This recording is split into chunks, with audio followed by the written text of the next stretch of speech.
Hey there YouTubers, David Brown 780 non-power steering. I've replaced the ball joints. So there was a bit of cutting went on with a grinder and a lot of heating. All four needed heating. That there I undid, that bolt there, that comes off that spline shaft, put it in a vise, got that one out with heat. I couldn't get this off, annoyingly, so don't always think it's going to come off. I didn't want to bang it too hard, so just trying to let you know this isn't always as easy. This tractor's 1968, so things don't go too smoothly sometimes. These were all rusted really bad, so I got the old joints and I ran it in here to clean them out a little bit, but when I took the nut off here, I just, beasted it off, and these are a bit softer than these, and that got the thread got a bit messed up, and I wanted these to be, easy to turn. So I bought another one. I was lucky, but when I bought this, I did a bit of research on the internet, and the David Brown Tractor Forum was one of them, and I figured this out to be British Standard Cycle 20 TPI. That's an odd thread, usually found on motorbikes and bicycles and things. But I think, so I read, they wanted a fine thread for the fine adjustment, because you can only get an adjustment, you turn it once and stick it back in, see if it's right.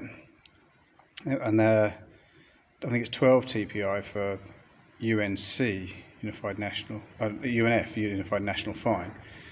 So I think that's why they use the odd thread, but don't think you're just going to find any old nut. So I would recommend, if you think you're going to mess it up, just get a hand grinder. If you're going to throw the ball joint away, cut it off and then grind a chamfer on it, and then just take it off nice and clean off there. And so I set the toe in, and it is a toe in. I don't think there's any, there might be a tractor out there with toe out, but anyway, I think there is, but it's only 1/8 of an inch.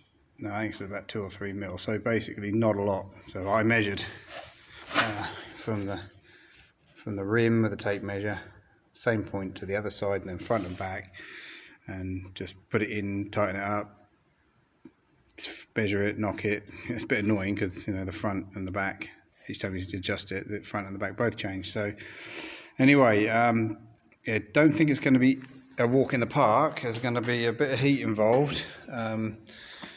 And I was a bit worried whether I changed the metallurgy in this arm, because it's quite an important thing, but there was no other way, and of course you're going to destroy the old ball joints doing it.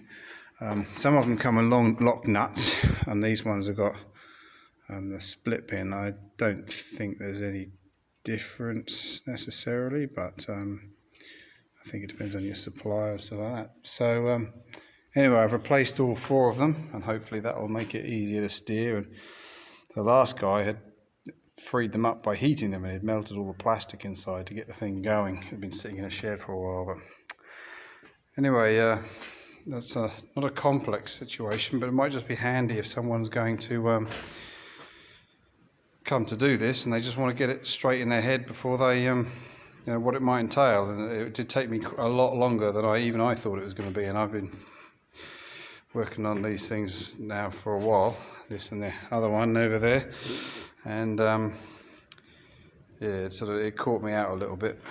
Anyway, I hope somebody got something out of this, and there you go. Thanks for watching. Bye.